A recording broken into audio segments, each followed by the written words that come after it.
Wassalatu wassalamu ala asyrafil anbiya'i wal mursalin Sayyidina wa maulana Muhammadin wa ala alihi wa sahbihi ajin amma ba'd. Kepada yang terhormat Bapak Dr. Haji Mundakir MAG selaku Rektor IAIN Kudus, kepada yang terhormat Bapak Wakil Rektor 1, 2, dan 3 IAIN Kudus beserta jajarannya, kepada yang terhormat Bapak Haji Muhammad Dovir MAG selaku Ketua LPPM IAIN Kudus beserta jajarannya, kepada yang terhormat Bapak Dr. Haji Masrukin SAG MPD selaku Dekan Fakultas IAIN Kudus, kepada yang terhormat Ibu Sofa Usamawati SAG MSI selaku Wakil Dekan 1 Fakultas Usuluddin IAIN Kudus, kepada yang terhormat Bapak Dr. Andes Haji Muhammad Afif MPDI selaku Wakil Dekan 2 Fakultas Usuluddin IAIN Kudus, dan kepada yang terhormat juga Bapak Muhammad Misbah LCM Hum selaku Kaprodi dari Ilmu Hadis dan sekaligus sebagai narasumber. Kepada yang terhormat juga Bapak Zulfikri M. Hum juga selaku narasumber. Dan tidak lupa bagi para yang terhormat juga bagi seluruh peserta seminar nasional online yang saya banggakan dan saya cintai.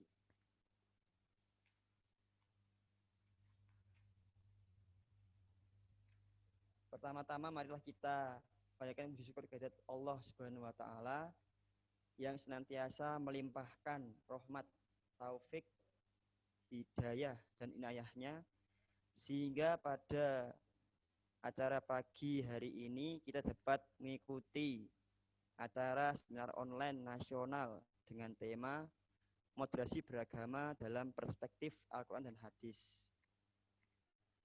Salawat salam marilah kita haturkan kepada beliau Nabi Agung Muhammad Sallallahu Alaihi Wasallam. Semoga kelak pada hari akhir kita mendapatkan syafaatnya. Amin Allahumma amin. Kepada peserta yang saya hormati, saya selaku pembawa acara akan membacakan susunan acara yang akan berlangsung pada pagi hari ini. Yang pertama, pembukaan. Kedua, penyampaian materi oleh narasumber. Yang ketiga, sesi tanya jawab. Yang keempat, penutup. Untuk mengawali acara pada pagi hari ini, marilah kita buka bersama dengan membaca surat Al-Fatihah. Semoga acara ini dapat berjalan dengan lancar tanpa ada halangan suatu apapun. Ala hadiniyah Al-Fatihah.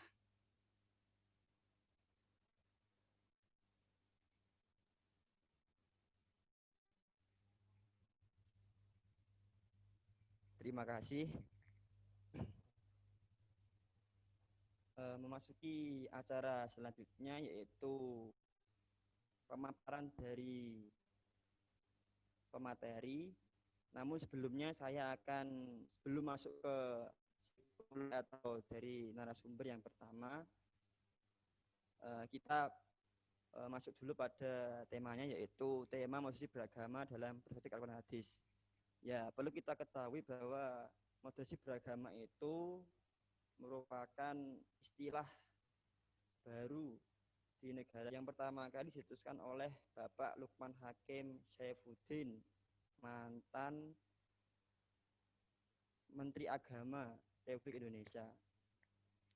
Jadi moderasi beragama itu adalah sifat tawasud, tengah-tengah atau tidak bersebelah, sifat adil. Nah, di sini telah hadir bersama kita dua narasumber yang berpengalaman dalam bidangnya. Untuk narasumber pertama, saya bacakan kurikulum vitae-nya.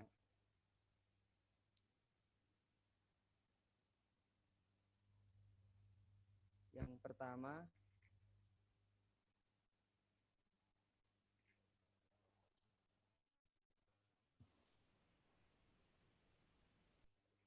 kurikulum vitae dari Pak Zulfikri. Nama Zulfikri M. Hum, tempat tanggal lahir Bantul 27 November 1988, alamat Lubuk Sikapeng, Kabupaten Pasaman, Sumbar. Nomor kontak bisa catat ya, 081 374 834 561. Saya ulangi nomor kontak dari Pak Zulfikri, 081 374 834 561. Email zoulfikri@gmail.com. Saya ulangi emailnya, zoulfikir@gmail.com.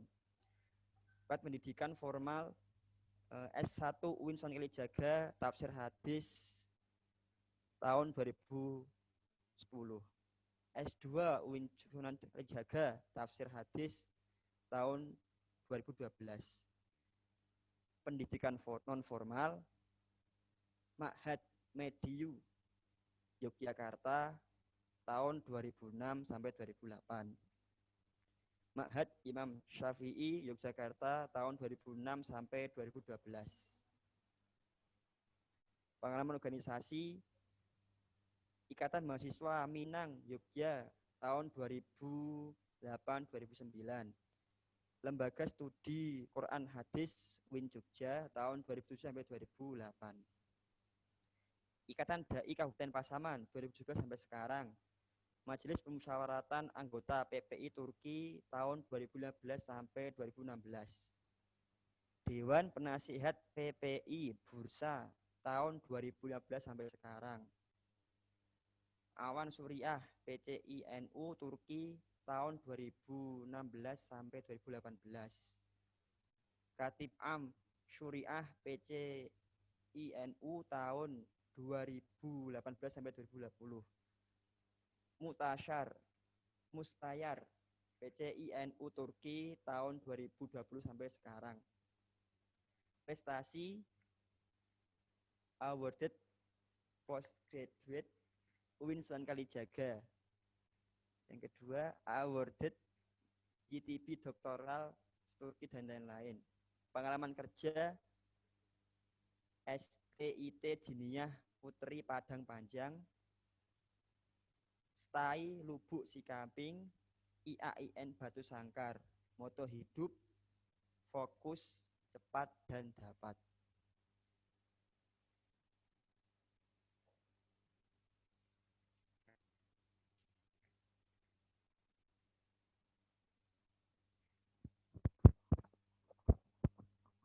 Kepada narasumber yang pertama, waktu dapat kami persilahkan.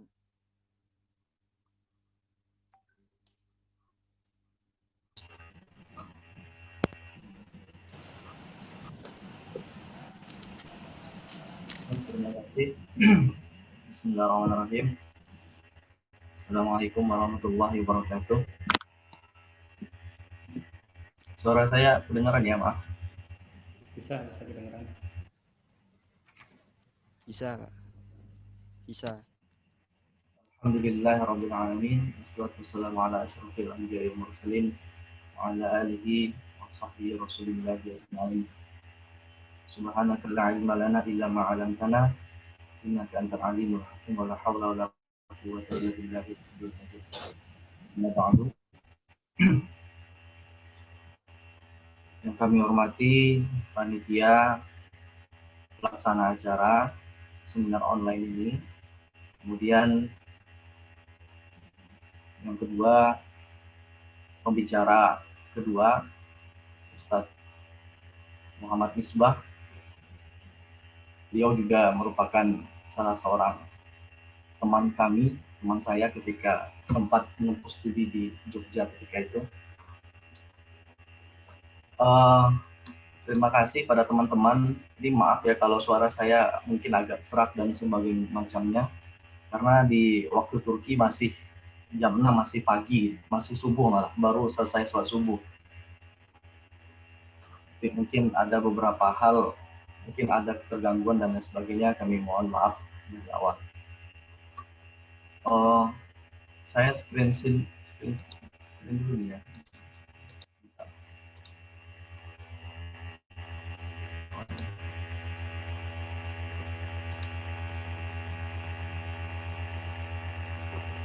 Kelihatan?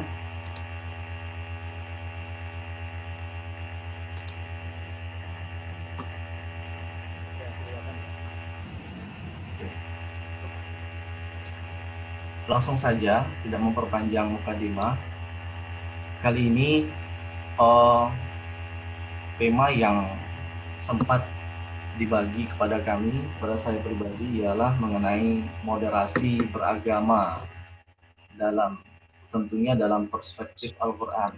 Pada kali ini kita akan memilih dua perspektif ya. Pertama, perspektif hadis, kemudian yang kedua, perspektif hadis yang akan disampaikan oleh Al-Mukarram, Ustadz nanti, Ustadz Misbah, dan juga saya akan melihat dari perspektif Al-Quran itu sendiri. Bagaimana moderasi beragama yang ditampilkan di dalam Al-Quran? Ini kan yang dipertanyakan, teman-teman. Permasalahan moderasi beragama itu merupakan permasalahan yang saya anggap atau kita anggap mungkin itu belum final gitu. Karena tentunya ada beberapa orang atau beberapa kalangan yang menganggap bahwa moderasi itu sendiri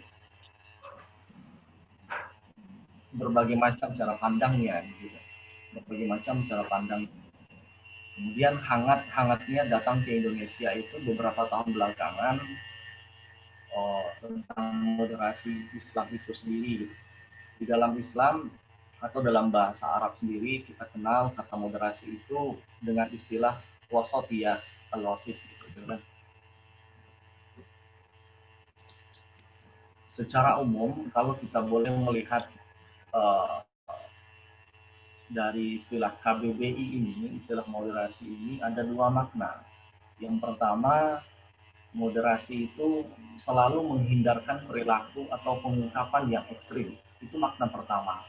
Kemudian makna yang kedua, adanya sifat atau sikap kecenderungan ke arah dimensi atau jalan tengah, serta terbuka untuk mempertimbangkan pandangan pihak lain atau non-align, tidak berpihak pada satu pihak apapun, gitu, tapi berada di tengah.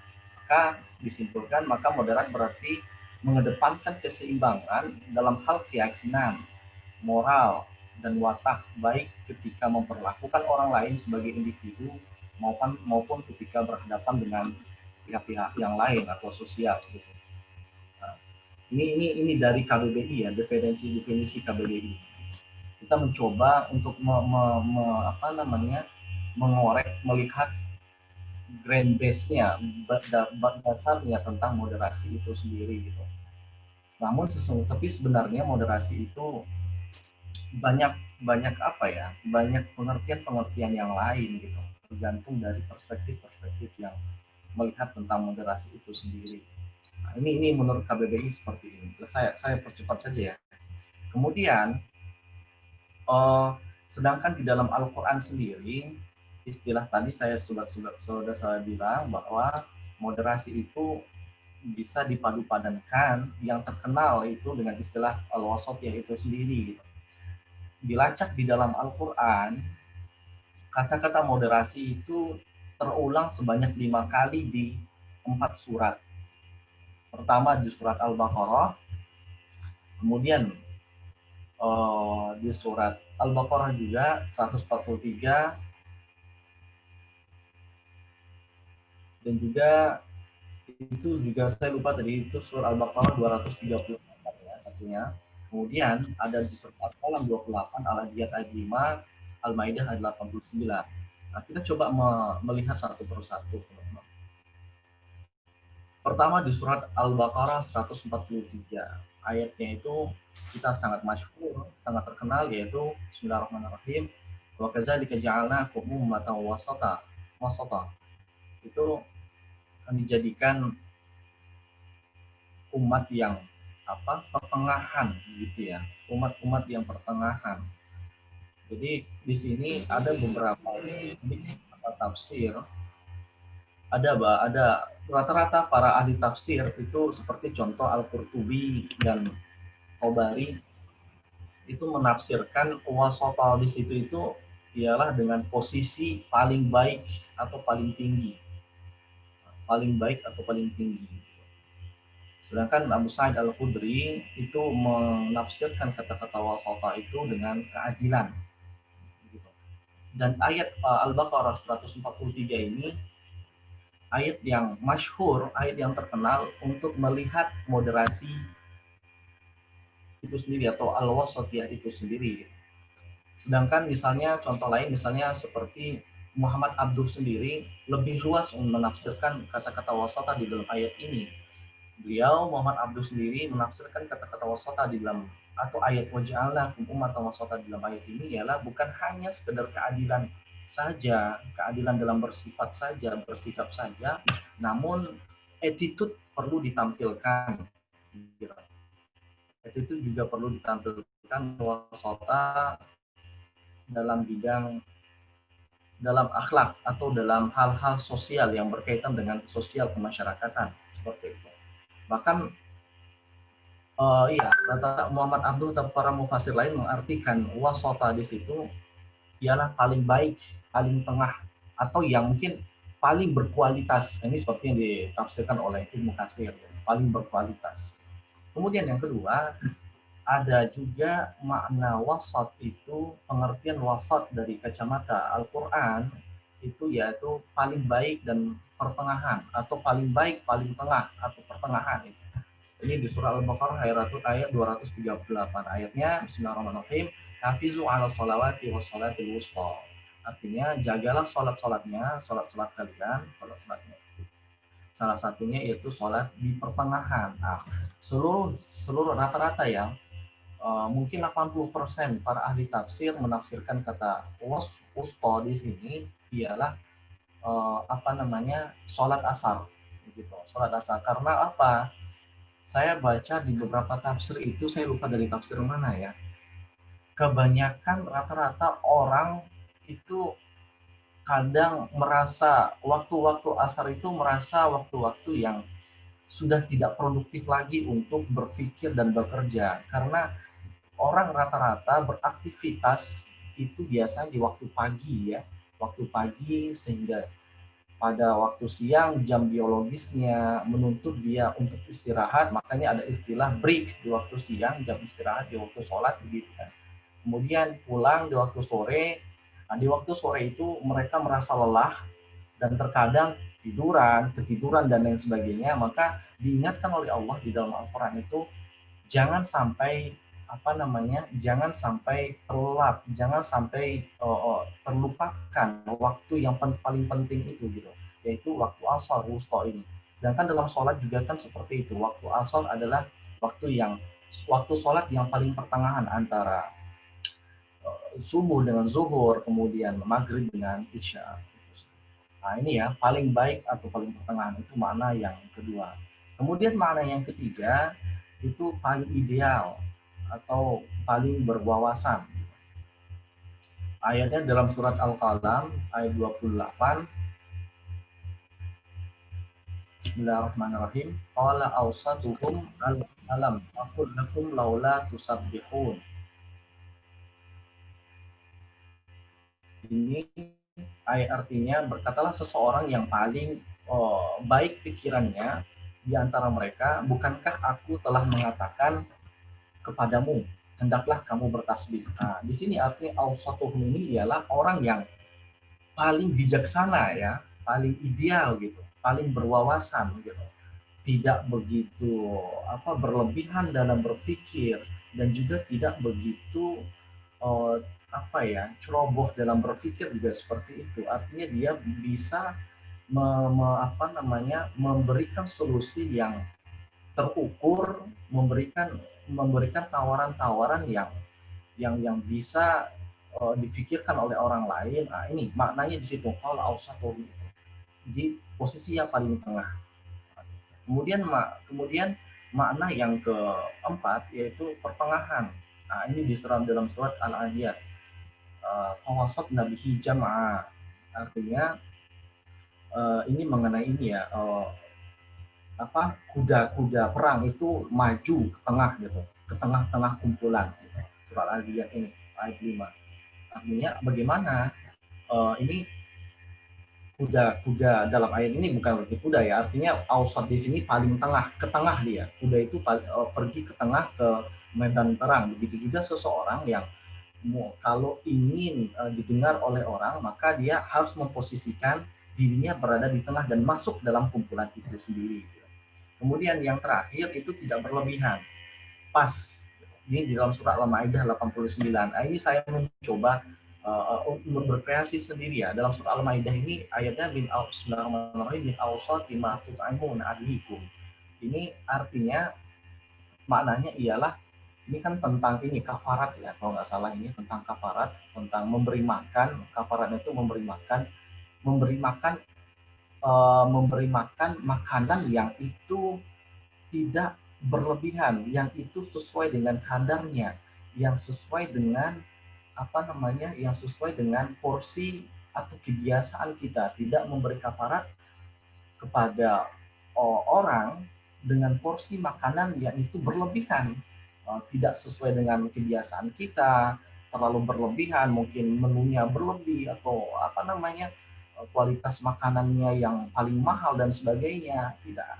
Dan juga tidak juga makanan yang asal memberi kafarat, tidak memberi makanan yang halal gitu, tidak juga seperti itu gitu. Jadi min awsati ma tut'imun ahlikum ini yaitu memberi makan kafarat itu seperti apa yang kita biasa makan. Nah ini ya, ini paling tidak ya untuk saat ini kami menelisik ada ini pengertian moderasi atau al-wasatiyah atau al-wasat itu di dalam Al-Quran itu ada di 4 surat 5 kali pengulangan. Kemudian maka dapat disimpulkan seperti ada wasatiyah itu bermakna pertengahan, bermakna juga bisa mengandung nilai-nilai kejujuran, keadilan, dan toleransi. Ini menurut salah seorang menurut Dr. Muflis Hanafi, beliau mengatakan bahwa wasat itu tidak semudah yang didefinisikan. Wasat itu lebih luas maknanya daripada moderat itu sendiri gitu. Ya, lebih luas daripada kata moderat itu sendiri. Di situ mengandung nilai kejujuran yang tadi saya sebutkan itu, mengandung nilai-nilai kebaikan, keadilan, pertengahan yang pas, tidak berat sana, tidak berat sini, dan itu mengandung nilai toleransi. Nah, ini ya. Kemudian kalau kata Rajib al-Asfahani itu tidak terlalu ke kanan dan tidak terlalu ke kiri, ifrat dan tidak terlalu tafrid. Dia berada di tengah yang itu mengandung kemuliaan, mengandung persamaan, mengandung keadilan, nilai-nilai kebaikan di dalam itu. Maka semua yang menyiratkan satu makna yang sama, yakni adil. Dalam konteks ini berarti memilih posisi jalan tengah di antara berbagai pilihan yang ekstrim. Ada pilihan ekstrim yang positif, ada pilihan ekstrim yang negatif. Gitu. Artinya begini, ada pilihan yang pilihan yang baik yang itu yang berujung mungkin bisa menampilkan keguluan, gulu itu berlebihan gitu. Atau malah menampilkan sesuatu yang pilihan yang negatif yang itu jauh dari nilai-nilai kebaikan gitu. Mungkin dalam konteks teologi itu misalnya mungkin ada bisa kasih contoh mungkin kelompok Khawarij itu dan juga kelompok Murji'ah gitu kan, yang Khawarij itu terlalu banyak mengkafirkan, maaf kalau saya salah, mengkafirkan, membid'ahkan atau menjustis seseorang. Kemudian yang kelompok yang Murji'ah ini yang terlalu orang-orang yang memudah-mudahkan urusan agama itu sendiri gitu. Nah ini pilihan antara dua itu gitu. Nah kita berada di tengah yang kemudian posisi itu bisa menyesuaikan dalam konteks ruang dan waktu. Artinya bagaimana? Artinya wasat itu, modernisasi itu sebenarnya ialah sesungguhnya bisa disesuaikan dengan ruang dan waktu. Zaman dahulu tidak bisa disamakan dengan saat sekarang. Modernisasi tahun 70-an atau 80-an atau mungkin ya beberapa puluh tahun yang lalu itu tidak bisa full disamakan dengan bentuk modernisasi saat sekarang gitu. Mesti harus ada inovasi-inovasi, kreativitas yang menuntut kita untuk melakukan modernisasi itu sendiri gitu. Nah, masalah tempat juga seperti itu. Modernisasi tidak bisa disamakan antara modernisasi di satu tempat dengan tempat lain begitu. Modernisasi yang ada Awasok yang ditampilkan di wilayah misalnya Jawa tidak sama dengan wilayah Sumatera, tidak sama di wilayah mungkin Papua.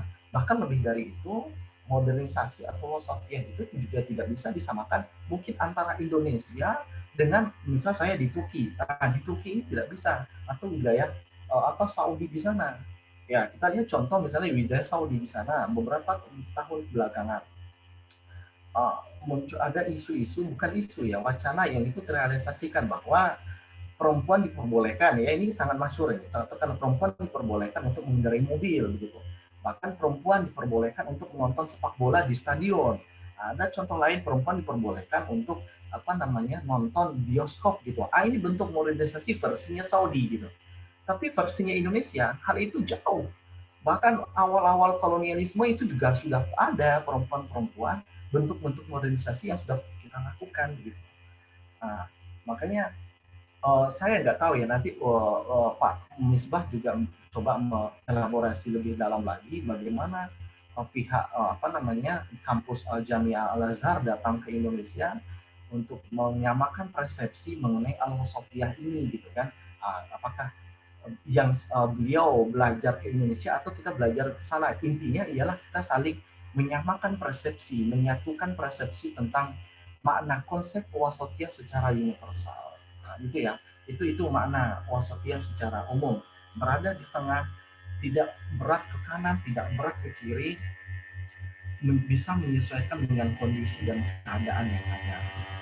Kemudian, bagaimana tingkat moderasi bagi intelektual muslim itu sendiri? Nah, ini saya ada empat kategorisasi.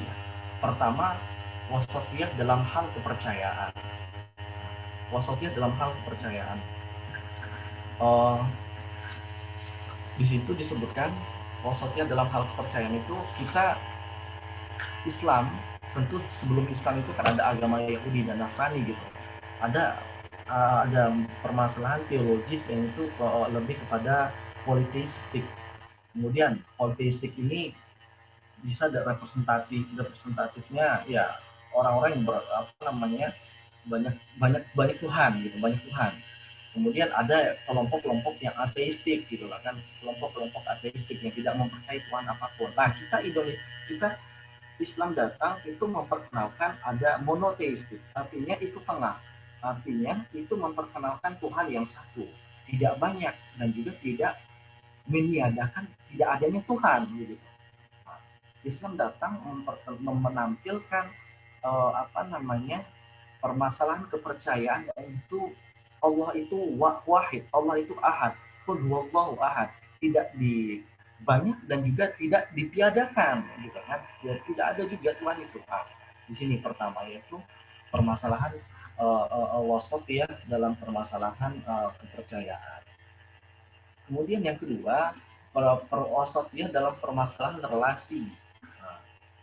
Relasi ya, ini baik dalam lingkup mikro maupun dalam lingkup makro.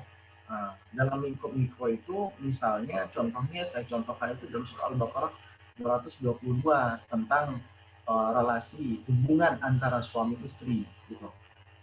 Lebih tepatnya yaitu begini. Dalam lintas sejarah, seorang perempuan ketika mendapati dia datang bulan, dalam konteks sejarah teologinya Yahudi, apabila didapati perempuan yang itu dia dalam permasalahan datang bulan, itu malah tidak boleh didekati, tidak boleh didekati, disingkirkan, diasingkan, tidak boleh diajak berbaur, tidak boleh diajak berbaur, ajak makan, jalan ke pasar dan sebagainya, tidak boleh. Di dalam Nasrani pun begitu. Boleh diajak makan, boleh diajak bergaul, ada sosial dan sebagainya, tetapi tidak boleh diajak untuk berhubungan dan lain sebagainya gitu. Nah, maka Islam datang di tengah. Artinya Islam datang di tengah itu perempuan yang datang bulan boleh saja untuk ya relasi sosialnya, boleh saja berbaur kepada masyarakat, tetapi tidak boleh untuk berhubungan antara suami istri. Nah, ini ya dalam hal relasi seperti itu. Ini maksudnya dalam hal relasi. Kemudian yang ketiga, hubungan atau moderasi maksudnya dalam hal relasi agama dan budaya. Nah, gitu. Sesuai dengan artinya sesuai dengan kemampuan yang tidak bisa dipaksakan kepada orang lain. Dalam surah Al-Baqarah 185 dan 286. Hubungan pertengahan, hubungan adil antara kehendak kita, hubungan agama, persepsi kita, doktrinitas kita, pemikiran kita, ijtihad kita kepada orang lain. Gitu. Itu dalam permasalahan budaya, agama. Kemudian bagaimana dalam permasalahan budaya, kita lihat dalam sejarah bahwa Islam datang ke Indonesia, contoh Islam datang ke Indonesia, bagaimana Islam datang ke Indonesia dengan pelan, dengan istilahnya kalau dalam pemikiran Islam Muslim itu dengan konsep sofistik begitu.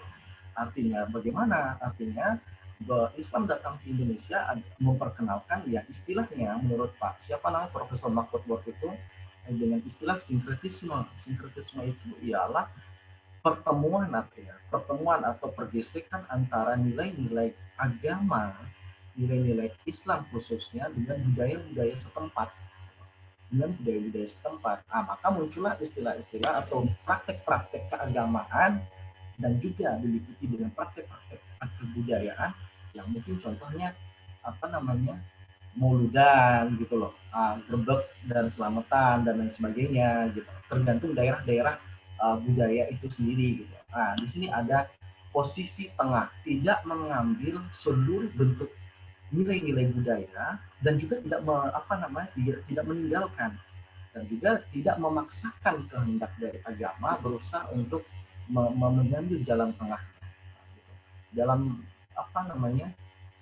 dalam istilah Minang sendiri ya, ini saya orang Minang ya, kalau boleh saya berbagi sedikit, dalam istilah Minang sendiri itu ada namanya istilah adat bersandi syarat, syarat bersandi kitabullah gitu kan. Adat bersandikan, berlandaskan syariat, syarat bersandikan kitabullah. Syariat itu bersandikan berasaskan kitabullah. Artinya adat itu dijalankan oleh nilai-nilai keagamaan, mencari jalan tengah antara nilai adat dengan juga nilai agama itu sendiri.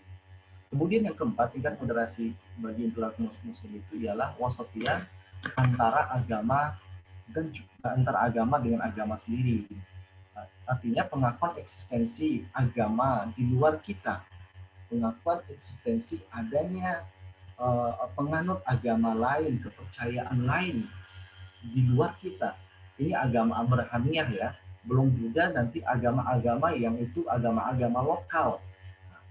Pengakuan terhadap agama-agama lokal ini juga penting. Nah, ini menunjukkan tingkat toleransi.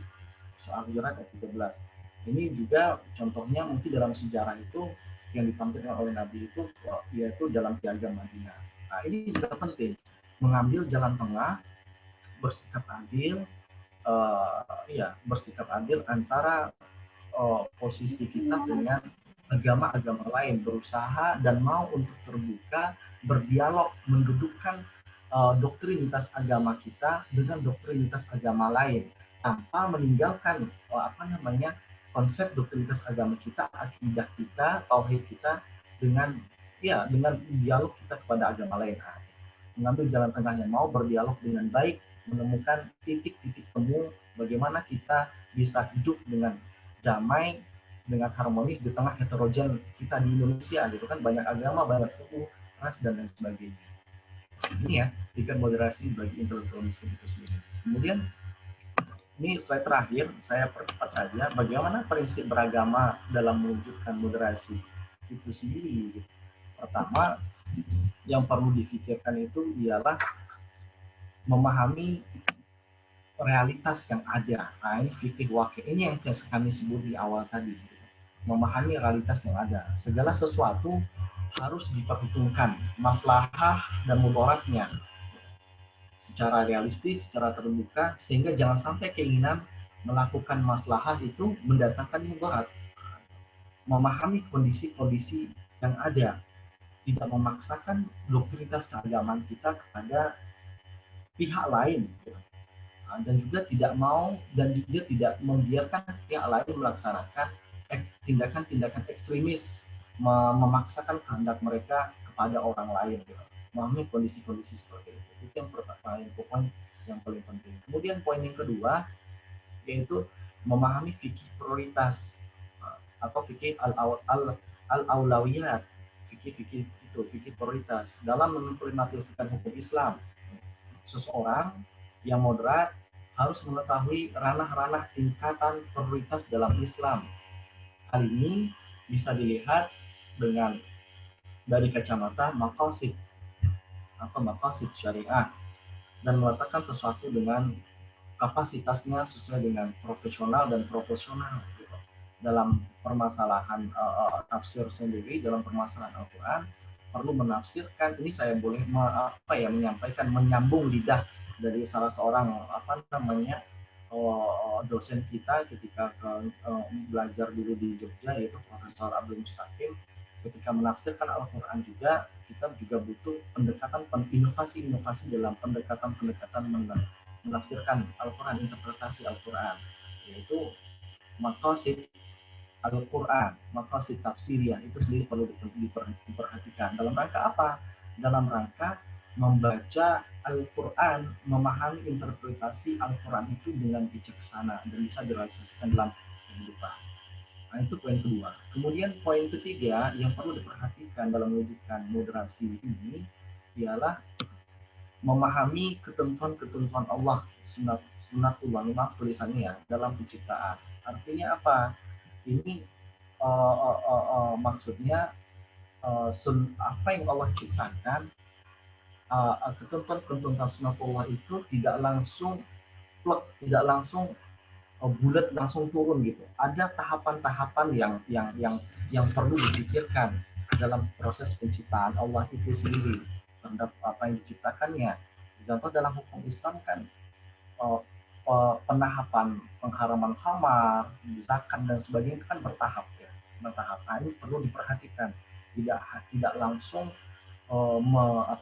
menjustis, tidak langsung menghalalkan dan tidak langsung mengharamkan. Kemudian yang keempat, prinsip beragama yang perlu dipikirkan lagi yaitu memberikan ruang-ruang kelonggaran atau kemudahan dalam beragama. Maksudnya jika ada satu atau dua permasalahan atau pandangan yang berbeda, bukan mengorbankan, bukan berarti kita mengambil salah satunya, gitu. Bukan kita mengambil, artinya kita tidak mengambil pandangan yang ekstrim dan juga pandangan yang ringan. Ya, kita perlu mencoba untuk mengelaborasi lebih dalam, melihat dari berbagai aspek, dari berbagai sisi antara dua pandangan itu sendiri gitu. Maka diambillah pandangan yang tengah, yang termudah, yang bisa dikerjakan, direalisasikan oleh masyarakat muslim yang tidak mendatangkan mudarat. Malah yang kita cari yaitu bisa membuka ruang-ruang maslahat bagi ruang muslim gitu, bagi ruang sosial. Kemudian yang kelima, prinsip kelima yang perlu dipikirkan yaitu memahami dan merealisasikan dalil normatif secara kritis gitu. Tidak hanya taking for granted, artinya tidak hanya menerima begitu saja tanpa memikirkan lebih dalam. Dan juga setelah memikirkan dengan kritis, kemudian perlu memahami, merealisasikan dalil tersebut secara universal dan komprehensif. Tidak parsial. Sehingga apa? Sehingga kita memahami dalil agama itu menemukan makna sesungguhnya, menemukan makna universalnya, maksud dan tujuannya itu jelas gitu. Nah, ini Ini yang perlu diperhatikan nih, yang poin kelima. Kemudian yang terakhir yaitu prinsip beragama yang terakhir, yaitu mencoba untuk bersikap terbuka. Mencoba untuk bersikap terbuka, mengedepankan dialog, bersikap toleran, memandang agama, suku, ras, dan lain sebagainya itu dengan baik, dengan adil, dengan sifat terbuka, mau berdialog, dengan begitu memudahkan untuk menjalin kerjasama, dalam memecahkan solusi-solusi yang ada. Nah, ini beberapa hal yang perlu diperhatikan, perlu dipertimbangkan dalam permasalahan moderasi Islam itu sendiri, al-wasatiyah itu sendiri. Kemudian pertanyaan-pertanyaan selanjutnya ialah sejauh mana sebenarnya moderasi itu sudah dilakukan di tengah-tengah Muslim kontemporer saat ini. Kan? Ini yang perlu diperhatikan bagi kita semua. Dan yang kedua ialah titik ukur standarisasi sebuah moderasi yang seperti apa yang perlu kita perhatikan bagi setiap daerah, gitu, bagi setiap ruang dan waktu ini yang perlu diperhatikan. Gitu. Tidak mesti harus moderasi itu dipaksakan kepada seseorang yang itu berbeda tempat dan juga berbeda waktu. Gitu. Kami di sini tidak bisa, saya di sini khususnya di Turki tidak bisa memaksakan bentuk moderasi di Indonesia di Turki. Di Turki juga seperti itu di Indonesia. Contoh misalnya di Turki, di sini mazhab Hanafi ya, di sini mazhab Hanafi memegang di sini orang-orang di Turki rata-rata kalau contoh kasus itu memegang binatang seperti anjing itu boleh, kan itu boleh. Kemudian dia dalam keadaan wudhu, kemudian memegang anjing, kemudian dia hanya cuci tangan dan sholat, itu nggak masalah gitu. Tapi di Indonesia hal itu kan berbeda lagi, konteksnya kan berbeda lagi, tempatnya kan berbeda lagi. Di Indonesia kan masanya Syafi'i. Perbedaan-perbedaan seperti itu yang kita orang Syafi'i ketika pergi ke Hanafi itu seperti apa gitu kan. Nah, di sini ada kelonggaran-kelonggaran. Di sini ada namanya terbuka ruang-ruang dialog antara kita dengan orang lain. Nah, ini beberapa paparan-paparan singkat, mungkin waktunya jangan terlalu banyak karena pematerinya dua, mungkin kita bisa elaborasi, kita bisa eksplor melalui tanya jawab nantinya. Banyak maaf. Assalamualaikum warahmatullahi wabarakatuh. Terima kasih.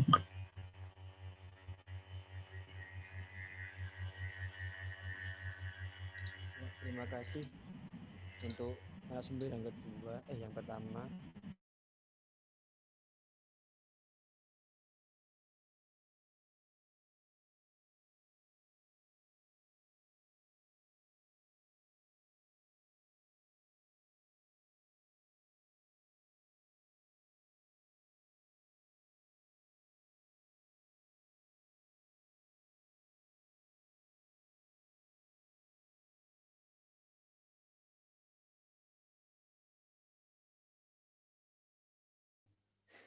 Masih hidup.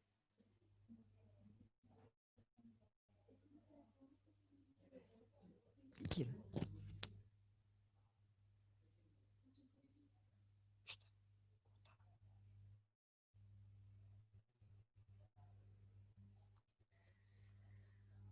Teman-teman mungkin tadi sedikit terputus dari saya. Sinyalnya kurang bagus mungkin. Oke, ini masuk ya pada narasumber yang kedua, yaitu yang pertama, yaitu saya perkenalkan dulu, namanya yang bernama Bapak Muhammad Misbah LCM Hum, tempat tanggal lahir Demak 7 April 1986, alamat Darussalam Baik Kudus, nomor kontak 085 740 971 589. Oke, saya ulangi nomor kontaknya 085 740 971 589. Email misbah@iainkudus.ac.id. Saya ulangi untuk email misbah@iainkudus.ac.id. Lewat pendidikan formal S1 Universitas Al-Azhar Kairo jurusan tafsir, S2 UIN Sunan Kalijaga jurusan studi Quran Hadis. Lewat pendidikan non formal Ponpes At-Taslim Demak. Oke. Pada Pak Misbah.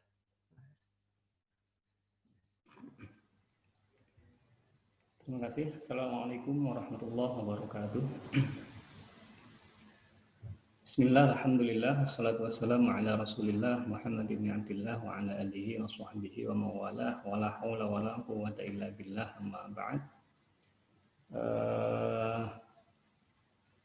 Sebelumnya saya ucapkan terima kasih kepada panitia KKN mahasiswa ilmu hadis angkatan 2017 yang telah berinisiatif untuk menyelenggarakan acara webinar ini, dan tema yang diangkat pada kesempatan kali ini adalah tema tentang moderasi.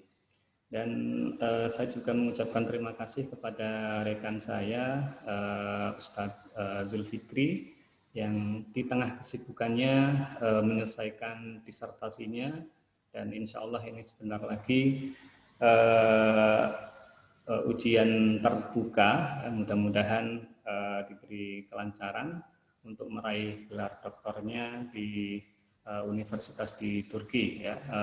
Kami dari IAIN Kudus mengucapkan terima kasih atas waktunya yang sudah berbagi dengan mahasiswa kami dalam acara webinar pada kali ini. Pada kali ini tema yang saya angkat di sini karena konsepnya adalah moderasi beragama dalam perspektif Quran dan hadis. Kita sempat berbagi tugas untuk yang narasumber yang pertama membahas tentang moderasi dalam perspektif Al-Quran, dan insya Allah saya di sini akan sedikit berbagi tentang moderasi beragama dalam tinjauan hadis An-Nabi. Tentu saja di sini yang saya bidik adalah praktek yang sudah dilakukan oleh Rasulullah, karena sebagaimana yang kita tahu bahwasanya hadis ini merupakan salah satunya adalah aqwal maupun af'al, perilaku maupun ucapan atau sabda atau perilaku yang sudah dilaksanakan oleh beliau Rasulullah SAW. Dan pada kesempatan kali ini saya akan membahas sedikit tentang beberapa praktek moderasi beragama yang terdapat dalam sirah nabawiyah, dalam sejarah Nabi Muhammad, perjalanan hidup Nabi Muhammad SAW. Sebagaimana yang kita ketahui bahwasanya membincangkan tentang moderasi ini memang sangat menarik, dan tema moderasi ini saya kira memang sebuah tema yang masih hangat digagas, sebagaimana yang disampaikan oleh moderator tadi.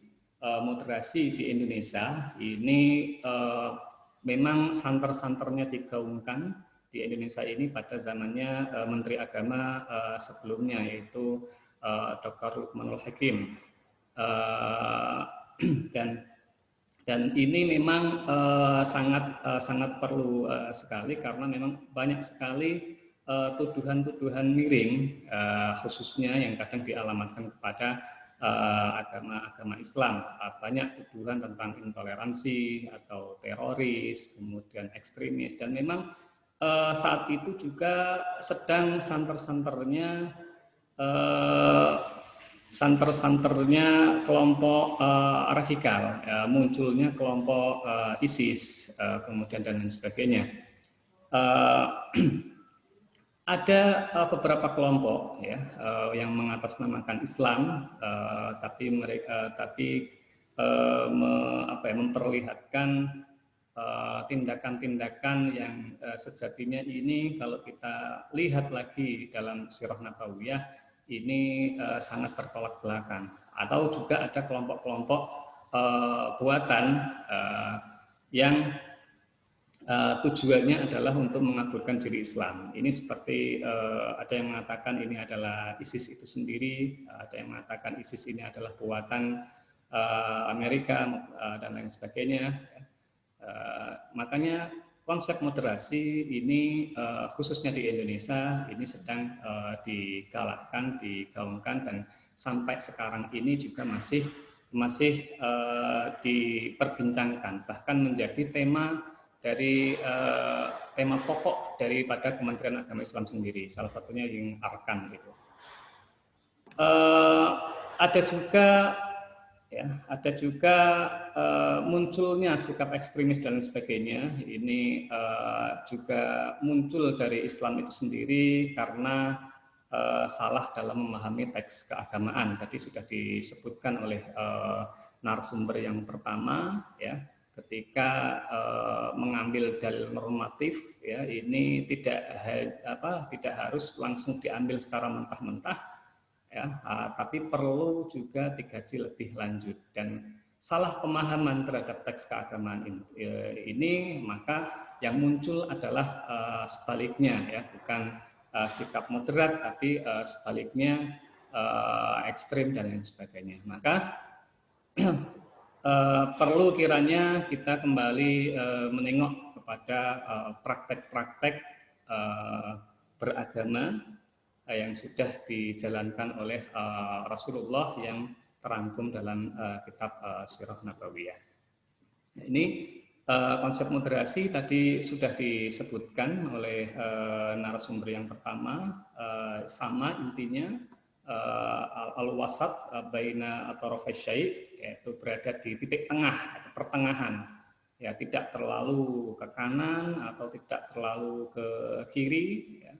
Ini kalau tadi pemateri pertama mengambil dari KPBI, ini saya ngambil dari Mu'jam Lughah, ini juga sebenarnya sama, ya, konsepnya sama. Ada al-wasat tadi adalah berupa titik tengah, ya, bersikap tengah-tengahan. Kemudian al-wasat di sini juga adil, ya, khiyar, pilihan. Wa kadzalika ja'alnakum ummatan wasata. Ini ayat yang paling populer, ya, ketika kita membincangkan tentang moderasi beragama atau al-wasatiyah. Ini ayat yang paling populer.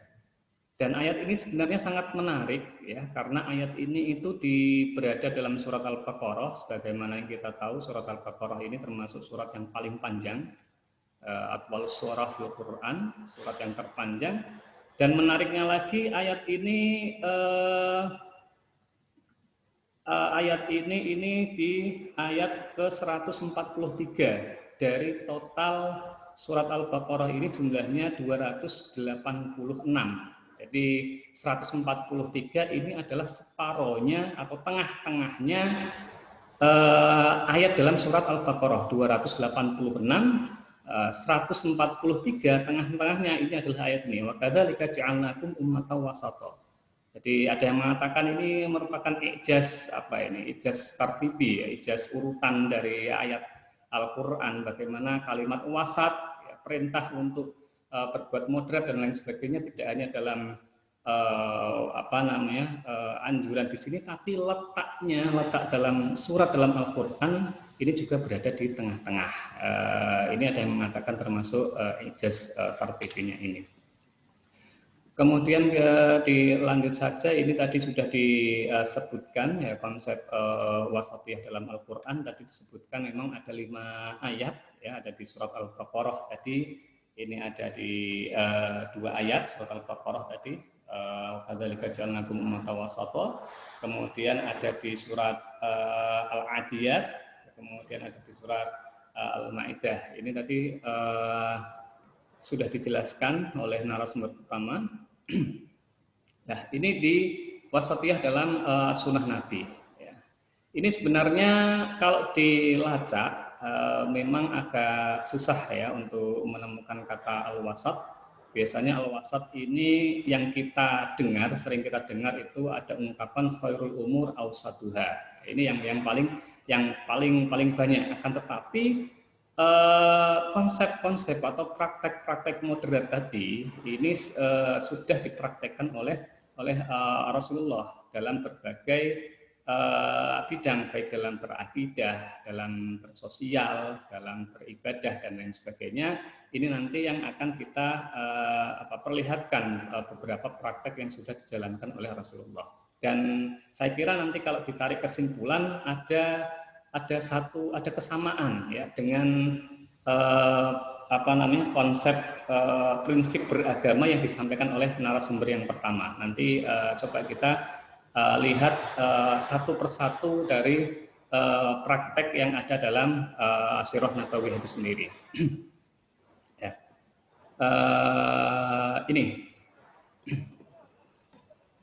Ini yang pertama, ini aspek ya moderasi terkait dengan diutusnya, tujuan diutusnya dari Rasulullah itu sendiri. Jadi sangat disebutkan, banyak sekali redaksi yang disebutkan oleh Rasulullah itu sendiri bahwasanya beliau ini diutus ini tidak untuk memperberat atau diutus ini untuk mu'alliman muyassaron, ini memberi kemudahan. Jadi prinsip di sini adalah bukan kita kemudian mengambil yang mudah, tapi ini adalah memberi kelonggaran, ya, tidak bersikap tasyadud, ini tengah-tengah. Jadi nanti bisa dibedakan antara memberi kemudahan dan terlalu memudahkan. Ini nanti bisa dibedakan. Dalam hadis-hadis yang lain disebutkan ya basyiru wala tunaffiru, ya, sering memberi kabar gembira, ya, tidak menakut-nakuti. Kemudian yassiru wala tu'assiru, ya, mempermudah, ya, tapi tidak menganggap mudah. Jadi konsep daripada moderat tadi itu kan al-wasat, tidak ya bainal ifrat wa tafrid. Jadi tidak terlalu longgar juga tidak terlalu sempit. Dan diutusnya Nabi ini juga inti dari diutusnya Nabi ini adalah memberi kelonggaran atau memberi kabar gembira tadi. Kemudian dalam berakidah misalnya, ini kisah dari Ammar bin Yasir. Ya, ini kalau kita lihat Sirah Nabawiyah, ini pada waktu periode Makkah, sebagaimana kita ketahui, ini Islam ini masih dalam kondisi sangat lemah. Banyak sekali sahabat-sahabat ya yang termasuk yang awal yang mengimani Rasulullah ini adalah kelompok-kelompok mustad'afin, ya, kelompok-kelompok orang yang lemah. Nah, orang yang lemah inilah yang menjadi sasaran oleh kaum musyrikin pada saat itu. Ya, ini contohnya ini ada keluarga dari Ammar bin Yasir. Bagaimana ibunya Ammar itu disiksa, kemudian ayahnya ini juga disiksa sampai meninggal dunia. Ini karena berpegang teguh kepada ajaran Islam, tidak mau meninggalkan Islam. Dan ketika sampai kepada Yasir, Ammar itu sendiri karena saking tidak kuatnya siksaan yang dijatuhkan oleh kaum musyrikin saat itu, kemudian Ammar mengucapkan apa yang diminta oleh kaum musyrik saat itu. Jadi secara terpaksa kemudian dia sahabat Ammar ini kemudian mengucapkan sesuatu yang secara lahiriahnya itu seolah-olah itu keluar dari Islam karena itu terpaksa, ya, karena untuk menghindari penyiksaan kaum musyrikin lebih keras lagi. Nah, berita ini kemudian sampai kepada orang-orang Islam pada saat itu. Jadi Ammar telah kafir. Ini karena saking disiksa, tidak kuat, kemudian mengucapkan tadi. Tapi ketika sampai kepada Rasulullah, apa yang disampaikan, reaksi apa yang diperlihatkan oleh Rasulullah? Kala, ya tidak. Jadi inna Ammar mali'u imanan. Jadi Ammar sendiri adalah imannya itu penuh, yaitu min qarnihi ila qadamihi, dari atas sampai bawahnya. Jadi tahu. Jadi dalam kondisi terpaksa, dalam kondisi darurat dan sebagainya, ajaran Islam ini memberikan kemudahan. Ini adalah bentuk wasatiyah dalam Islam. Jadi tidak ada tasyaddud di sini. Ada unsur raf'ul haraj tadi, yaitu untuk menghilangkan kemudaratan tadi.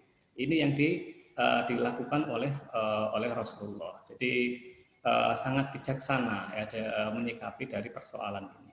Ini dilihat dari perspektif berakidah ya. Kemudian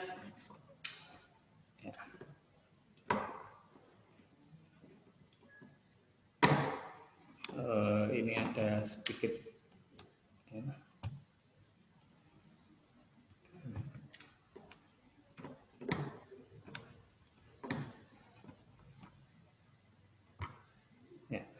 Kemudian dalam hal beribadah, ya, dalam hal beribadah ini konsep wasatiyah yang diperlihatkan oleh Rasulullah ini selalu menekankan kepada mura'ah ahwalin nas, ya, melihat kondisi manusia, ya, melihat tadi kalau disampaikan oleh narasumber yang pertama, mungkin kalau disambungkan, ini tadi disebutkan adalah memahami realitas, memahami kondisi, memahami kondisi yang ada, kondisi masyarakat di sekitarnya. Ini yang dilakukan oleh Rasulullah. Dan ketika dalam beribadah, ini pernah sahabat Ansor, yaitu sahabat Ansor, ini ada yang beribadah saat itu Mu'ad, ya. Mu'ad ini beribadahnya ini sholatnya itu sangat lama sekali. Sholatnya itu rakaat pertama ini membaca surat Al-Baqarah, ya, kita bisa membayangkan Al-Baqarah ini panjangnya seberapa. Surat An-Nisa, ya, Al-Baqarah An-Nisa ini kemudian sangat panjang sekali. Ini ketika ada orang, ya, ada orang mau ikut jamaahnya kepada sahabat Mu'ad, ya, ketika melihat Mu'ad ini bacaan ini sangat panjang sekali, ini kemudian salah satu orang tidak disebutkan namanya dari Ansor, ini kemudian tidak jadi mengikuti sholat tadi ini. Kemudian berita ini kemudian sampai kepada Rasulullah disebutkan, maka kemudian Rasulullah ini memberi wejangan, ya, falaula qara'ta sabbihisma rabbikal a'la, ya, bisa membaca sabbihis a'la atau wasyamsi wadduha atau dan lain sebagainya. Karena apa? Karena memang jamaahnya ini tidak semuanya itu kuat, ya, ada jamaah yang sudah tua renta, ada jamaah yang memang kebetulan itu mungkin nanti ada hajat, ya, ada keperluan dan lain sebagainya. Maka ketika mengimani ini juga perlu melihat kondisi atau realitas yang ada. Ini mungkin bisa matchkan dengan yang tadi, ini memahami realitas.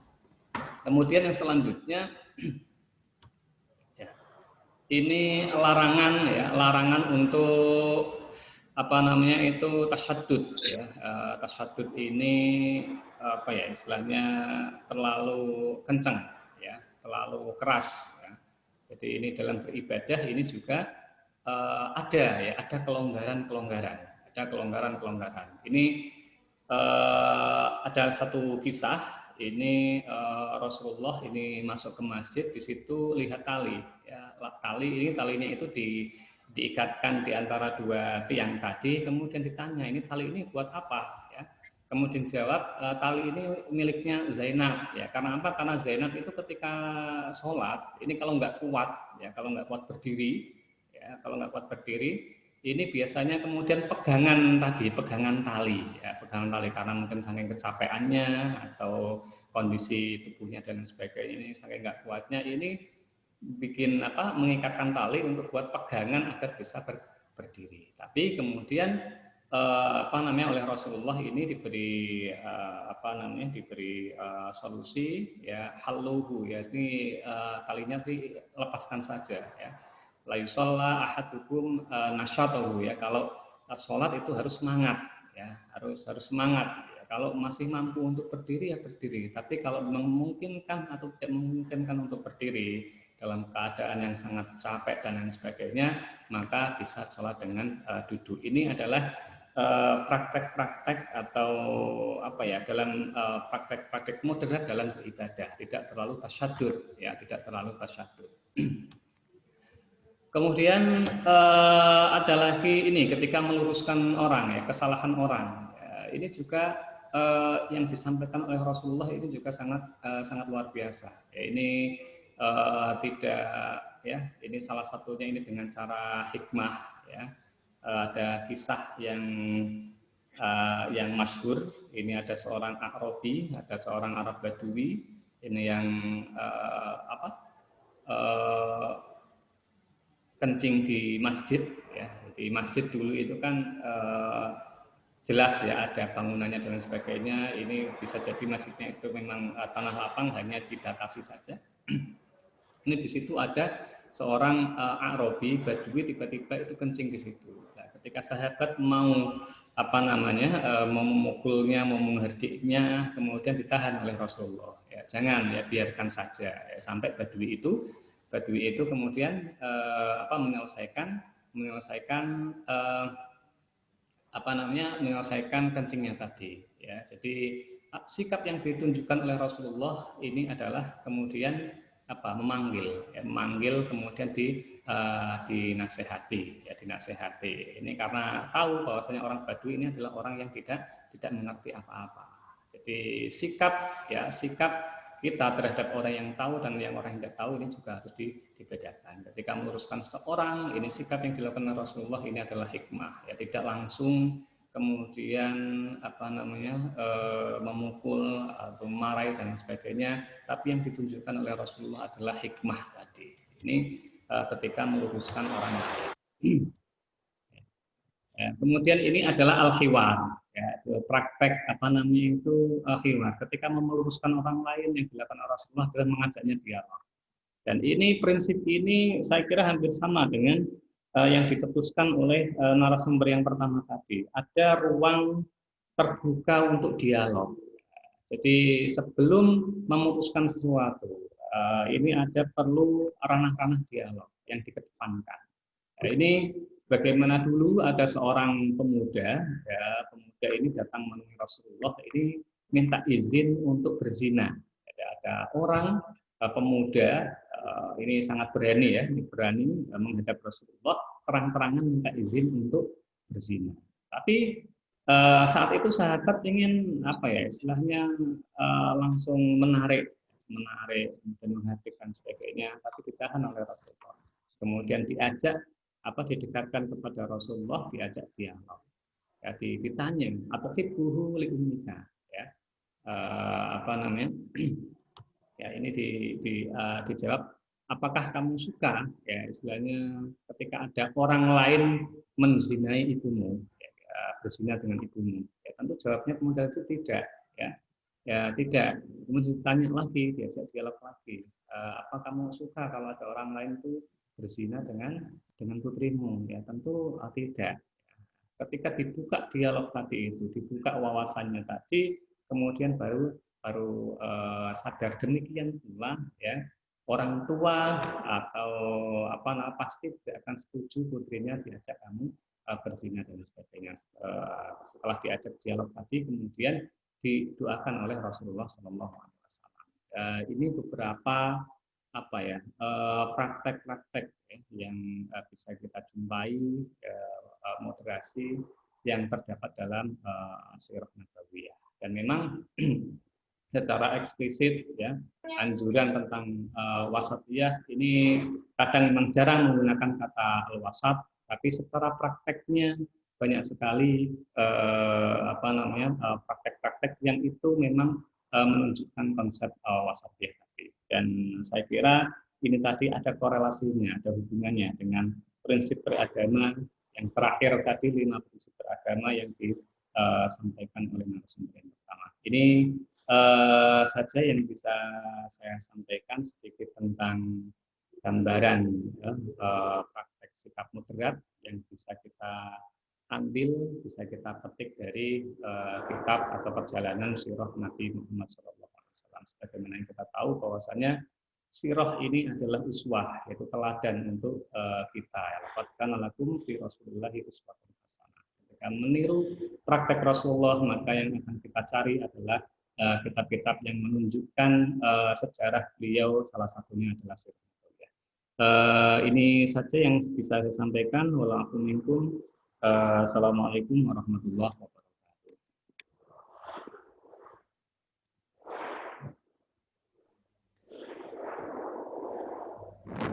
Ya, terima kasih untuk narasumber yang kedua. Masuki acara selanjutnya, yakni langsung saja ya, langsung sesi tanya jawab. Kepada peserta bisa saya persilahkan untuk bertanya, maksimal 3 penanya dulu ya. Silahkan dari peserta.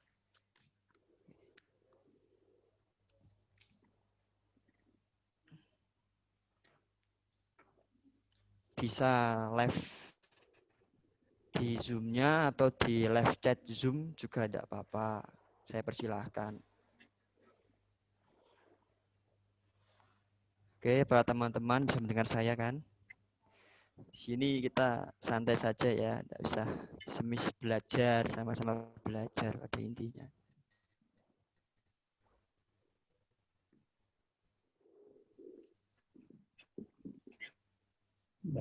Bu Sri Mutian ini kalau nggak salah angkat tangan. Siapa tahu ini bertanya Mas Nindi.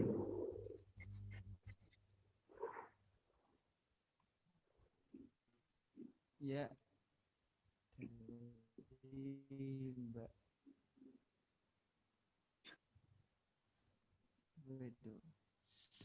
Sri Mutia.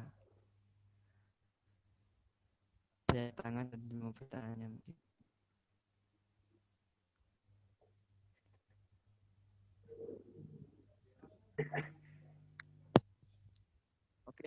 Oke, ada yang bertanya live chat, Pak. Ya.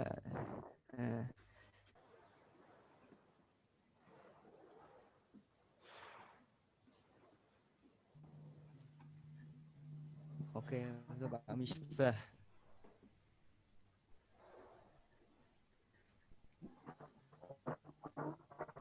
Maaf, ini tadi belum dengar keluar ini tadi. Belum dengar. Saya ulangi.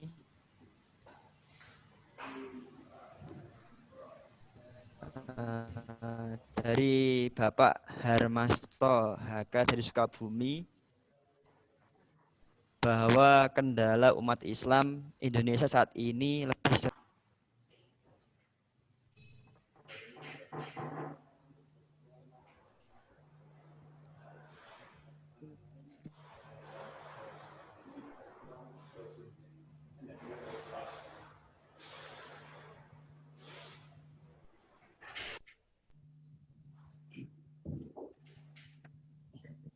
ya, mungkin dari teman-teman yang lain ada yang ingin bertanya terlebih dahulu.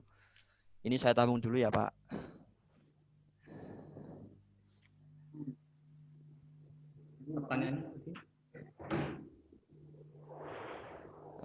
Pertanyaan dari Pak Harmasto. Ya, ini ada 2 lagi ya. Bukan pada Bapak Misbah, Indonesia saat ini lebih sering sikap moderasi itu perlu dukungan adab.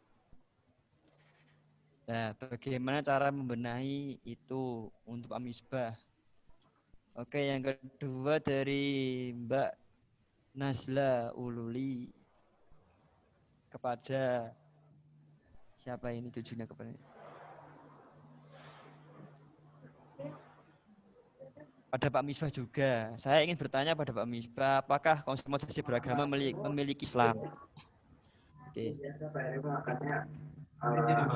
Yang ketiga dari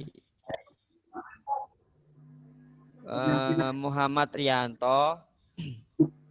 bertanya pada Pak Misbah juga, kenapa aksi-aksi protes dan demonstrasi yang pernah dilakukan oleh Front Pembela Islam FPI mendapat kecaman dari masyarakat dan dianggap sebagai radikalisme dalam Islam? Bukankah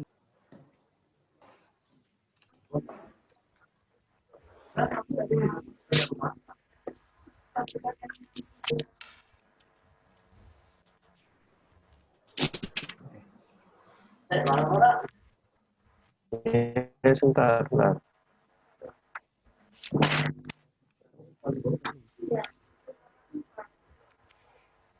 ya mungkin tadi Pak Misbah bisa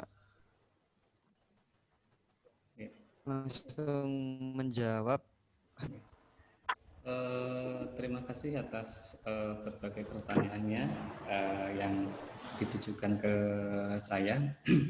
Ini mohon maaf, ini tadi sempat keluar masuk terus. Ini bandwidth saya ini agak lambat.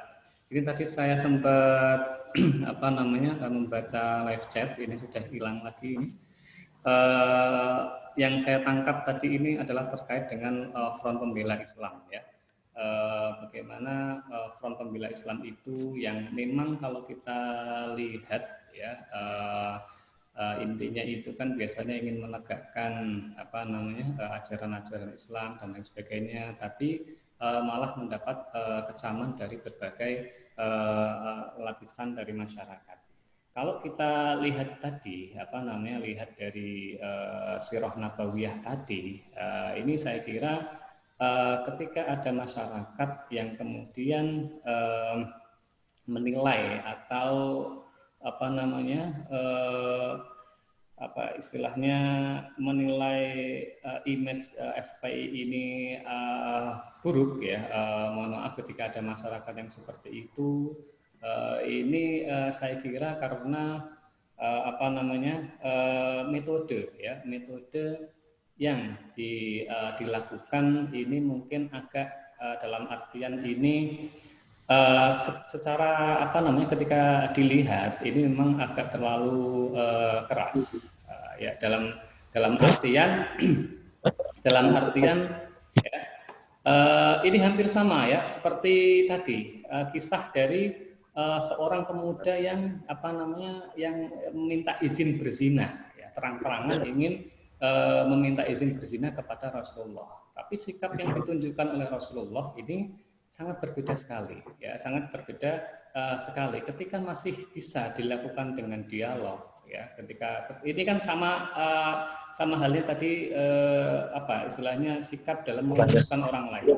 Saya kira teman-teman FPI ini juga memiliki niat yang sama, ya,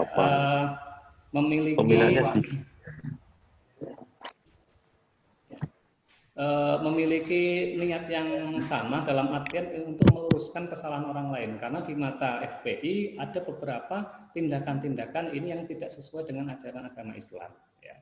Dan ini ketika kita melihat dari Sirah Nabawiyah tadi, ini saya kira ini agak berbeda dengan dilakukan oleh Rasulullah. Jadi ketika masih di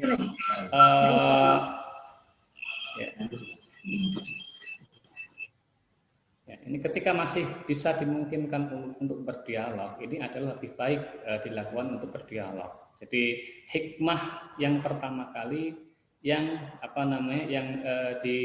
ditunjukkan pertama kali, ya, tadi Rasulullah juga melihat ada seorang A'rabi, ya, A'rabi yang kemudian kencing di masjid, yang saat itu juga mau dipukul oleh para sahabat tapi ditahan oleh Rasulullah. Jadi sikap seperti itu, sikap hikmah, kemudian sikap mengedepankan dialog, ya, ini saya kira yang perlu dilakukan oleh teman-teman lain untuk FPI, ya, istilahnya untuk menghindari image yang tidak baik di masyarakat tadi. Ketika masih ada cara untuk meluruskan dengan cara yang baik, ya, alangkah baiknya kita menggunakan cara yang seperti itu, sebagaimana tadi yang disebutkan dalam kisah baik oleh kisah seorang sahabat, seorang pemuda yang meminta izin untuk berzina maupun orang Arabi. Ini adalah metode yang dilakukan oleh Rasulullah untuk meluruskan kesalahan orang lain. Mungkin ini jawaban dari saya. Untuk pertanyaan-pertanyaan yang sebelumnya ini belum kerekam karena tadi sempat putus, ya. Saya tidak bisa pertanyaannya. Ya, saya ulangi lagi ya Pak. Ada 3 dari untuk Bapak. Yang pertama dari Mas Harmasto, bahwa kendala umat Islam di Indonesia saat ini lebih sering jika moderasi beragama itu lebih perlu beradab. Bagaimana cara menaik itu Pak? Dari Pak Hasmanto. Mungkin dari Pak Misbah bisa menjawab.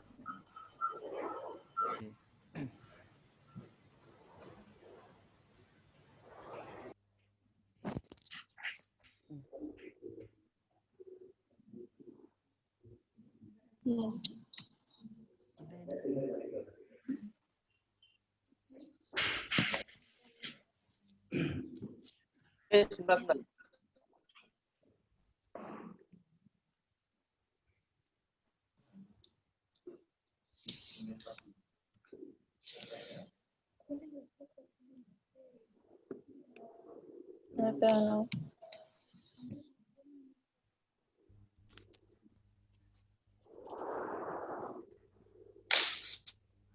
Oke Pak, saya ulangi ya Pak, dari Pak Harsmanto untuk Pak Misbah.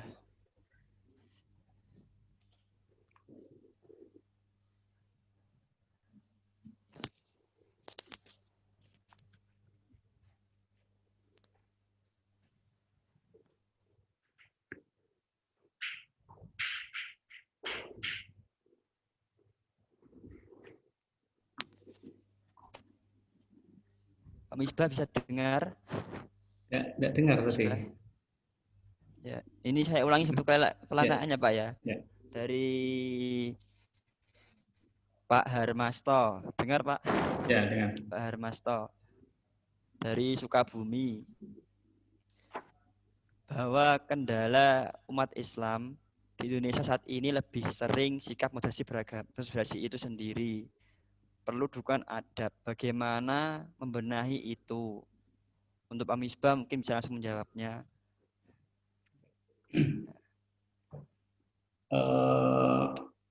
Terima kasih atas pertanyaannya terkait dengan moderasi yang ada di Indonesia.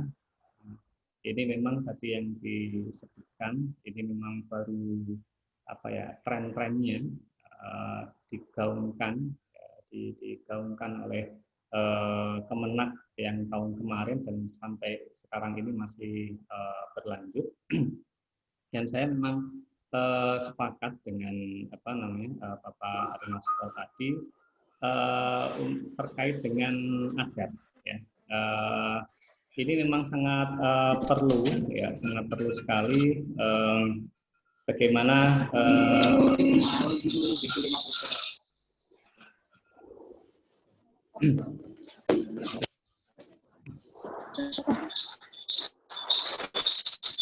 ini suaranya berisik.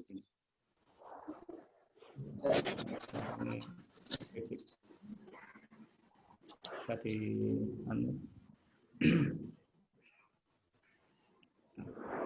ya.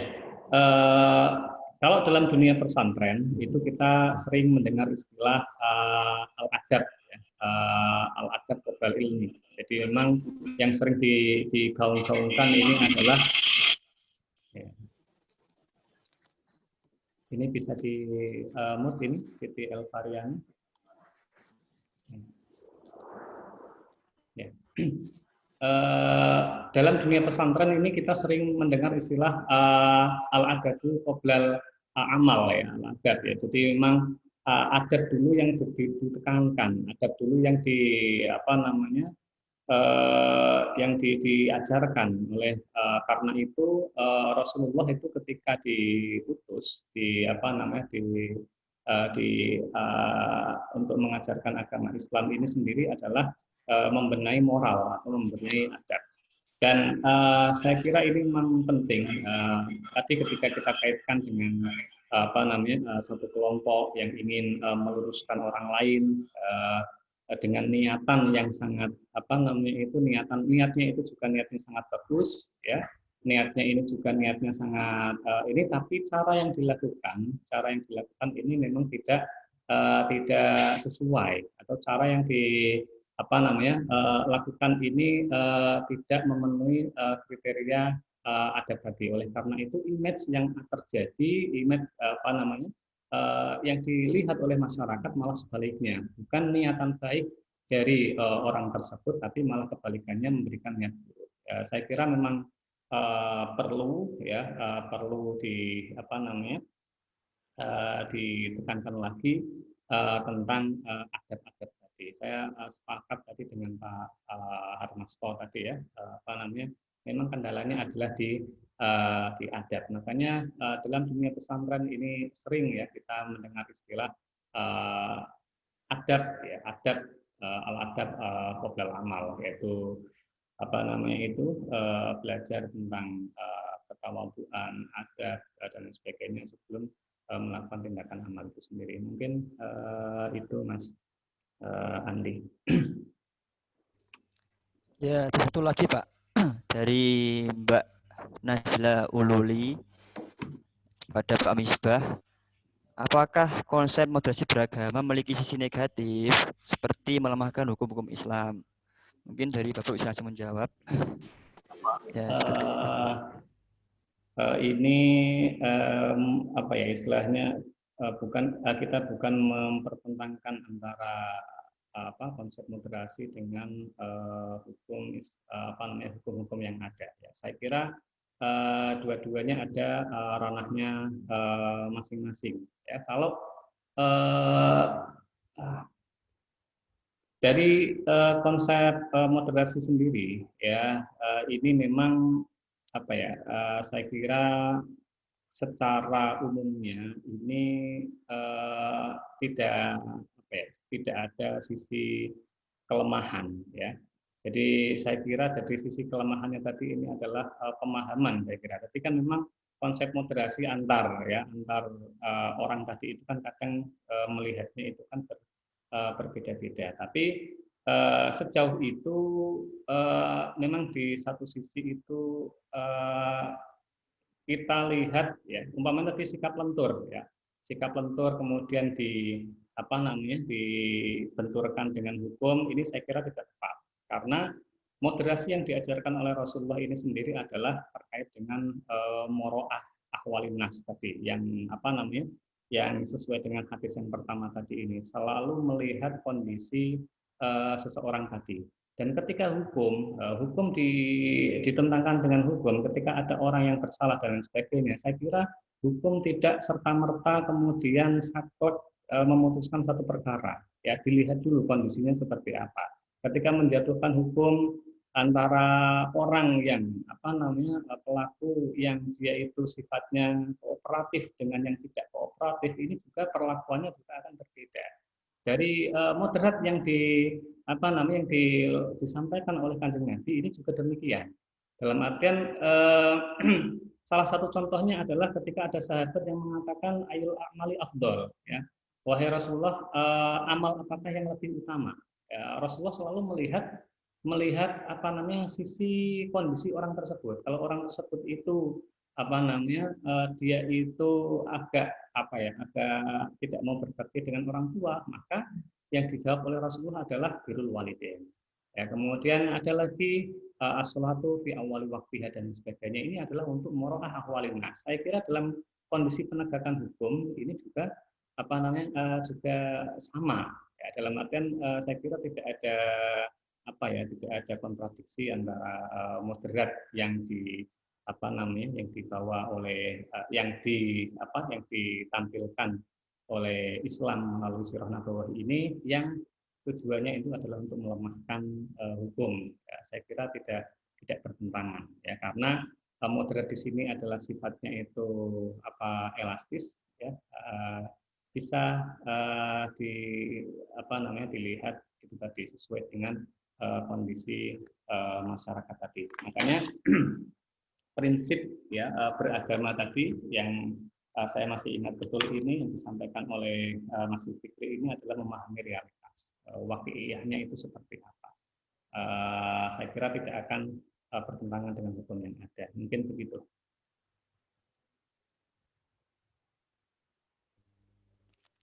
Ya, Pak. Terima kasih.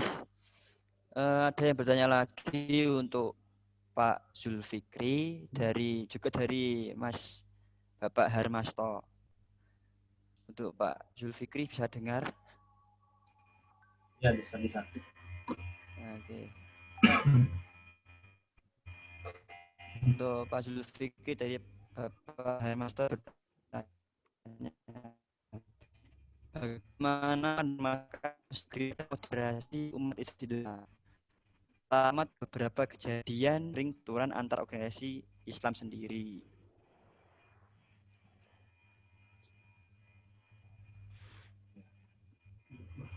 Dengar, Pak? Ya. Baik, langsung saya jawab Oke, ya. Yang kedua untuk Pak ya. Gimana, langsung saya jawab atau gimana? Ya langsung nggak apa-apa, Pak. Langsung nggak apa-apa. Ya. Baik, terima kasih. Di sini saya di kolom chat itu ada 2 pertanyaan dari Mbak Rodiato sama Bapak Harmasto ya. Saya mencoba untuk menjawab sedikit dari pertanyaannya Mbak Rodiato itu. Sedikit saja. Tadi ada beberapa prinsip keagamaan yang ditawarkan dalam moderasi Islam ini, gitu. Yaitu fikih prioritas. Bagaimana fikih prioritas itu sebuah pemahaman yang sangat komprehensif ya akan segala hal yang berkenaan dengan hukum, gitu. Dengan nilai dan amalan agama.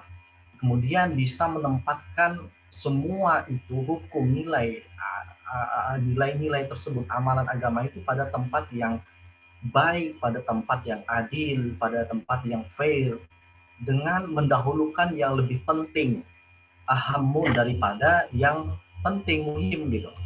Menempatkan itu ada yang lebih penting gitu, menempatkan lebih penting, kemudian menempatkan yang pada posisi yang lebih utama dari yang utama, menempatkan yang lebih penting dari yang penting gitu, menempatkan primer di atas yang sekunder dan sebagainya gitu.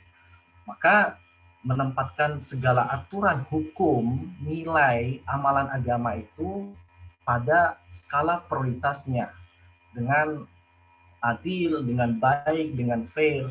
Maka tentunya dengan penempatan tersebut yang ingin diwujudkan ialah keseimbangan, keharmonisan, kedamaian, baik itu yang kita rasakan maupun orang yang berada di sekitar kita atau masyarakat kita, bahkan bangsa kita, gitu kan. Nah, permasalahan fikih prioritas ini sebenarnya ini ya, fikih al-aulawiyat ini sebenarnya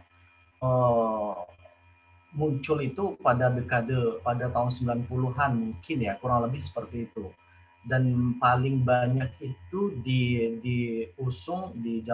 diusung oleh Syekh Yusuf Qaradawi gitu kan, fikih al-alawiyat ini atau fikih prioritas ini. Karena apa? Karena mempertimbangkan itu yang saya sebut tadi, mempertimbangkan ruang dan waktu, mempertimbangkan tempat di mana Muslim berada, di mana hukum Islam syar'i diberlakukan, begitu. Kan? Sebagai contoh, saya ambil contoh fikih prioritas ini dalam sejarah Islam itu seperti kasus, maaf ya kalau saya salah, tolong dibenarkan. Seperti kasus ketika wafatnya Rasulullah SAW. Ketika wafatnya Rasulullah SAW dan para sahabat yang lainnya, di sini ada pergolakan. Kalau berbicara masalah sejarah, menarik lakukan gitu. Cukup menggelitik dalam buku urus jenazah Nabi juga penting. Kemudian mengurus umat ini, siapa pemimpin selanjutnya setelah Nabi wafat ini, tampuk kepemimpinan Islam ke siapa gitu. Maka para sahabat yang bijaksana, yang baik itu yang sering berdialog dengan Nabi, di satu di para sahabat yang lainnya itu, di antara para sahabatnya itu ada yang bermusyawarah dengan para sahabat yang lainnya gitu, menunjuk siapa tampuk pemimpin berikutnya gitu. Karena apa? Para sahabat ini memikirkan, mempertimbangkan itu maslahat yang akan muncul nantinya daripada mudarat yang muncul. Ini jamaah banyak bertanya gitu. Jamaah umat banyak bertanya gitu. Maka ada kaidah maslahat jamaah muqaddamah ala maslahat al-fard gitu.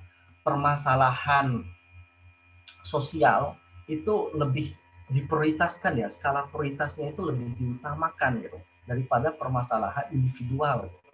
Nah, ini juga pelajaran bagi kita pribadi, baik itu sebagai pemimpin di pagi diri kita, pemimpin nanti di keluarga kita, pemimpin di institusi, di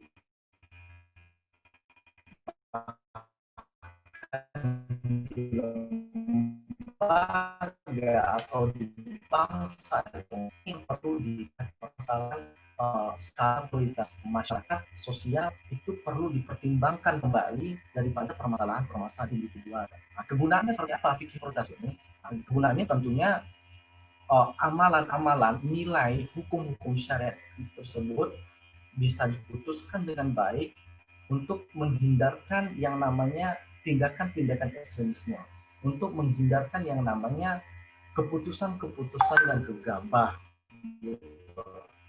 untuk menghindarkan yang namanya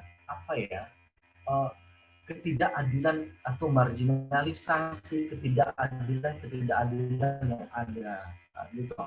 Nah, ini itu bagian terkecil dari yang namanya modernisasi itu gitu. Dalam mengimplementasikan hukum Islam, seorang moderat yang mengedepankan wasatiyah harus mengetahui ranah-ranah tingkatan prioritas dalam Islam, mengetahui skala prioritas dalam Islam. Hal ini mungkin bisa dilihat dari sisi maqasid syariahnya.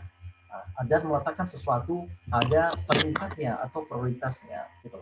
Ada maqasid syariah yang perlu dipertimbangkan dalam hal ini gitu. Maka skala prioritas sangat penting dalam permasalahan modernitas ini. Skala prioritas dalam permasalahan fikih ada maqasid syariah. Dalam permasalahan Al-Quran atau interpretasi pemahaman Al-Quran ada juga namanya maqasid tafsir. Maqasid tafsir itu menemukan makna, maksud terdalam dari makna tujuan ayat itu tersendiri. Nah, ini maksud dari fikih prioritas itu sendiri. Mudah-mudahan bisa dipahami. Kemudian berlanjut kepada pertanyaan yang kedua itu bagaimana dari Bapak Harsmanto, bagaimana pandangan masyarakat Muslim di luar negeri terhadap sikap moderasi di Indonesia? Oh ya, ya berbeda ya. Ini pandangan singkat saya ya. Saya tidak begitu banyak mengikuti bagaimana bentuk-bentuk perkembangan dialog yang seperti itu. Ini pandangan pendek yang kami tahu itu di beberapa daerah itu berbeda. Tentu di beberapa daerah itu berbeda, di wilayah mungkin di Indonesia, kemudian di wilayah mungkin Mesir atau tingkat modernitas al-wasatiyah itu yang digunakan itu berbeda-beda gitu, berbeda-beda tentunya gitu kan, tergantung pada kondisi sosial masyarakat gitu. Lah, masyarakat yang sangat heterogen, yang sangat majemuk ini menuntut untuk memunculkan ide-ide kreatif dalam Islam itu sendiri gitu, dalam tingkat wasatiyah itu sendiri gitu. Bagaimana wasatiyah itu bisa diberlakukan dalam masyarakat yang sangat majemuk, majemuk dalam sisi agama. Kita punya banyak agama, ada Islam, Kristen, Kristennya ada terbagi lagi, ada Hindu, ada Buddha, bahkan ada minoritas agama Konghucu, dan juga ada agama-agama lokal begitu kan, ada kepercayaan-kepercayaan lokal yang ada gitu. Di satu sisi ada ras yang berbeda-beda gitu. Nah, ini tingkat modernisasi, tingkat wasatiyahnya ini yang perlu diperhatikan. Bagaimana kita bisa masuk ke relung-relung perbedaan-perbedaan seperti itu gitu loh. Ini berbeda, tentunya berbeda dengan di daerah-daerah lain. Contoh saja di Turki ya. Saya tidak tahu di daerah lain. Di Turki ya, di Turki itu 90% itu Islamnya banyak. Islamnya banyak, orang yang menganut Islam sangat banyak, Yahudi sekian persen, sedikit, hanya sedikit, Kristen juga hanya sekian sedikit. Maka tingkat modernisasi keberagamaan itu tidak begitu tampak, kurang begitu tampak ya, maaf, bukan tidak, kurang begitu kelihatan gitu. Karena apa? Rata-rata Muslim, cuman tingkat wasatiyah modernisasi itu tampak dalam sisi style hidup, kehidupan, style lifestyle mereka. Karena apa? Ya kita tahu Turki itu ya apa ya, eh, pertemuan kebudayaan antara Majmu'ah Bahrain, itu istilah dalam Al-Quran kan, pertemuan antara dua epistemologi, pertemuan antara dua budaya, antara Barat dengan Timur gitu, antara Barat dengan Timur. Nah, maka yang lebih tampak di sini ya modernisasi dalam permasalahan gaya hidup gitu, gaya hidup dan lain sebagainya. Dalam masalah keberagamaan, dalam masalah agama tidak begitu kelihatan, tidak begitu kelihatan. Maka ya wajar ya, maka saya tidak tahu, maka wajar kalau seandainya ada beberapa negara-negara perlu belajar kepada negara-negara lain dalam permasalahan wasatiyah gitu. Dalam permasalahan modernisasi gitu, dalam permasalahan mengambil jalan tengah dalam keberagamaan itu sendiri gitu. Makanya tadi dari awal saya coba menyinggung sedikit uh, permasalahan yang beberapa tahun belakangan ini kan Grand Syekhnya Al-Azhar datang ke Indonesia, kemudian membincangkan permasalahan wasatiyah di Indonesia bagaimana dan sebagainya itu, kemudian memunculkan beberapa poin besar tentang wasatiyah yang itu diakui, yang dijalankan oleh seluruh ulama se-Indonesia, ulama di Mesir, ulama di beberapa belahan negara lainnya. Ini kan cukup menarik. Intinya ialah saling belajar kita dengan orang lain yang berbeda ras, berbeda agama, berbeda pemikiran, dan lain sebagainya. Bahkan berbeda negara. Mungkin itu ya, banyak maaf kalau salah. Terima kasih.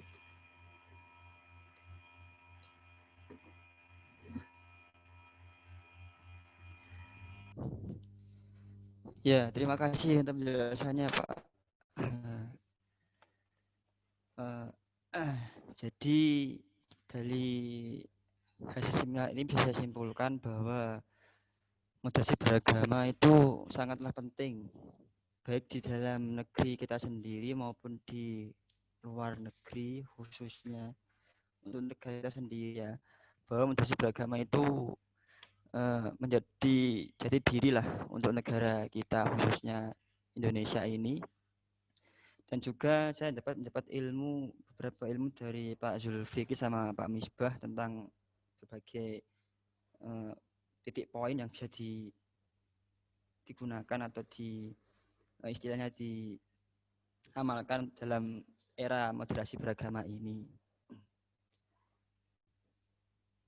Mungkin dari saya seperti itu yang bisa saya simpulkan dari acara seminar ini. Apabila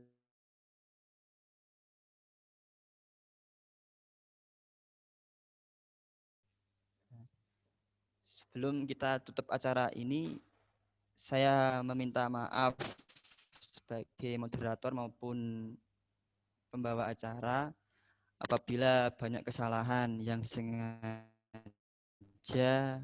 ataupun tidak. Untuk selanjutnya kembali kita tutup dengan bacaan hamdalah alhamdulillahirabbil alamin Walafumikum. Assalamualaikum warahmatullahi wabarakatuh.